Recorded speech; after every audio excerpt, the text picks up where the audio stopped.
अजान हो रही है, साहब से छुट्टी लेके नमाज पढ़ के आता हूँ पहले। साहब, नमाज का वक्त हो गया है, मैं नमाज पढ़ के आया। अबे चुप करके काम कर। तुझे खाने के पैसे मैं देता हूँ कि तेरी नमाज? अरे साहब, तेरी क्या औकात कि तू मुझे खिलाए? खिलाने वाली तो मेरी रब की जात है। ये पड़ा तुम्हारा काम, मैं नमाज पढ़ने जा रहा हूँ। आज कोई काम भी नहीं है, ऐसा करता हूँ घर चला जाता हूँ। अरे सेठ की कॉल। हाँ सेठ। बिशारत, आजा यार। तू नहीं था तो मेरे साथ ये हो गया। भाई 10 मन लकड़ी चाहिए थी। बिशारत भाई है?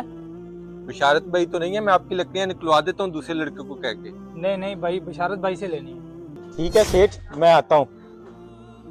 बेशक रिस्क देने वाली मेरे रब की जात है। अल्लाह पाक हम सब को नमाज पढ़ने की तौफीक अता फरमाए। वीडियो अच्छी लगे तो सदका जारिया समझकर शेयर लाजमी करें।